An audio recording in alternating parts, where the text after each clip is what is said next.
कि हे पिताश्री, आपको बल प्रदान करने वाले ब्रह्मा जी हैं, लेकिन मेरे प्रभु ने तो ब्रह्मा जी को भी बल प्रदान किया है। स्वयं ब्रह्मा जी के भी पिताजी हैं मेरे प्रभु। न केवलम में भवतस्य राजन सवै बलम बलिनाम च परेशान परे वरे में स्थिर जंगमाये ब्रह्मादयो न वृषम प्रणीता। पिताजी, आपको ब्रह्मा जी के वरदानों का बल है और ब्रह्मा जी को भी जो वरदान देने वाले हैं वो मेरे प्रभु हैं। अच्छा, तो तेरा प्रभु कहाँ है? तेरा प्रभु आखिर में है कहाँ? बोले मेरा प्रभु हर जगह विराजमान है। अच्छा, तो कहाँ है? तो बोले जिधर देखो, जित देखूं तित श्याममयी है। जिधर आपकी दृष्टि गिर जाए, ईशावास्यमिदं सर्वम जगत्याम जगत, जिधर आपकी दृष्टि पड़ जाए, जिधर आपकी नजर चली जाए, उधर ही मेरे प्रभु हैं। बस देखने के लिए दृष्टि चाहिए, देखने के लिए दृष्टि चाहिए। बिना दृष्टि के वो दिखाई देने वाले नहीं हैं। भगवान सब जगह हैं, पर देखने के लिए दृष्टि हमारी नहीं है। भक्त जहां हां कर दे, भगवान वहीं प्रकट हो जाते हैं। भक्तमाल की कथा में श्री देवा पंडा जी की कथा आती है। चतुर्भुज भगवान, चतुर्भुज भगवान का मंदिर है। श्री देवाजी पंडा वहाँ के पुजारी हैं। एक राजा था, रोज दर्शन करने के लिए आता था, तो माला पहनाता था। तो वही माला जो है देवा पंडा जी, जो वहाँ के पंडित जी थे, पंडा जी, वो उस माला को उतार करके राजा के गले में पहना देते थे। राजा बड़े प्रसन्न हो जाते थे कि चतुर्भुज भगवान की माला मेरे गले में डली है। ध्यान से सुनिएगा, भक्तमाल की कथा है। भक्त की जहाँ हाँ हो जाती है, भगवान वहीं प्रकट हो जाते हैं। पर भक्त होना पड़ेगा।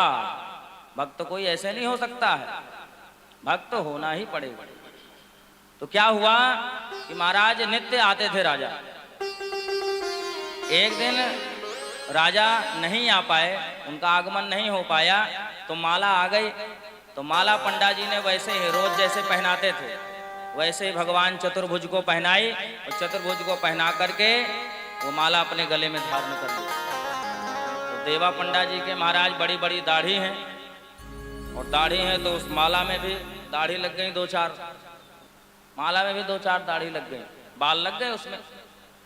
और जब बाल लग गए तो जैसे बाल उसमें लग गए, उतारने लगे, तो क्या देखते हैं कि राजा आ रहे हैं और राजा को ये माला पहनानी पड़ेगी। रोज राजा को माला पहनाता हूँ, और अगर आज नहीं पहनाई माला तो राजा रुष्ट हो जाएंगे, दंड भी देंगे। राजा का आगमन हुआ तो माला लेकर के राजा के गले में वैसे ही पहना दी। राजा के गले में वैसे ही पहना दी। राजा ने महाराज उस समय तो ध्यान नहीं दिया, लेकिन जाकर के महल में देखा, और महल में देखने के बाद जब वो माला उतारी तो माला में बाल नजर आया, माला में बाल देखा। तो बोले अरे इसका मतलब आज पुजारी ने माला धारण कर रखी थी, भगवान को ये माला नहीं पहनाई, पुजारी ने अपनी माला पहनाई है। भैया जैसे आप माला है, जैसे भागवत जी के ऊपर चढ़ी ये माला हम किसी को पहना सकते हैं, अपने से श्रेष्ठ आप अपनी माला अपने से श्रेष्ठ को नहीं पहना सकते हैं। सच्ची माला होनी चाहिए। इसका मतलब आज पुजारी जी ने माला पहने, क्योंकि पुजारी जी की दाढ़ी और तो भगवान की दाढ़ी है नहीं। राजा तुरंत गए हैं मंदिर में और जाकर के पूछते हैं, क्या पूछते हैं कि क्या भगवान को दाढ़ी आ गई है? क्या आज माला में दाढ़ी नजर आई है, बाल नजर आया है? तो पुजारी ने कह दिया कि हाँ भगवान को दाढ़ी आ गई। जैसे ही हाँ कही, राजा ने भाई कहा ठीक है, कल हम आएंगे, कल हमें जरूर दिखना चाहिए, क्योंकि दोपहर में आए थे, मंदिर बंद हो चुका था, दर्शन नहीं हुए। राजा दोपहर में आए थे, मंदिर बंद हो चुका था, दर्शन नहीं हुए।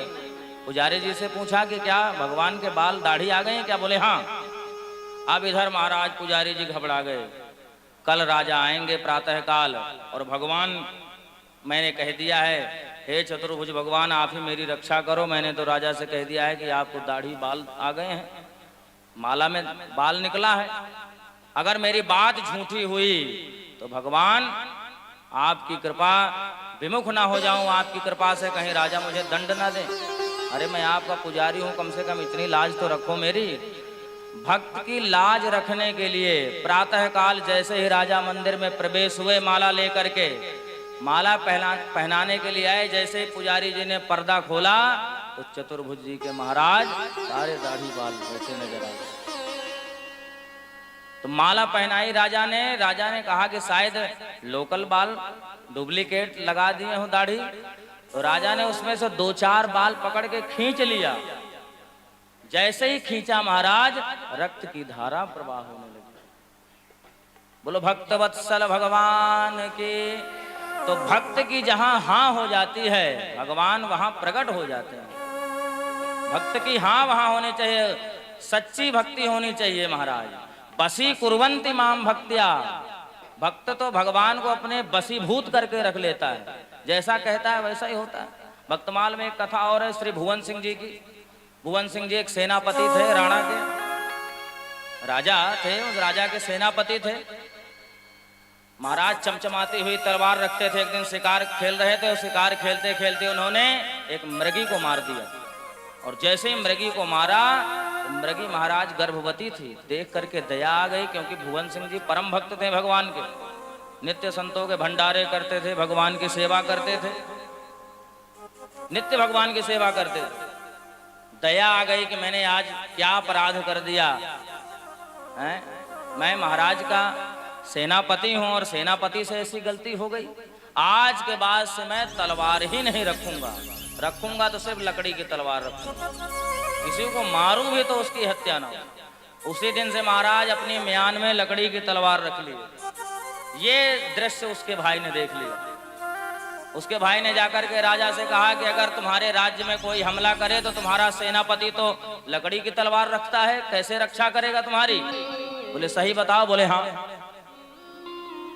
तो तुम्हारी बात सही है? बोले हाँ। भुवन सिंह के भाई ने कहा अगर मेरी बात सही ना हो तो मेरी गर्दन कटवा दीजिएगा, मुझे सूली पे चढ़ा दीजिएगा, लेकिन बात मैं बिल्कुल सच कह रहा हूं, मेरी बात बिल्कुल सत्य है।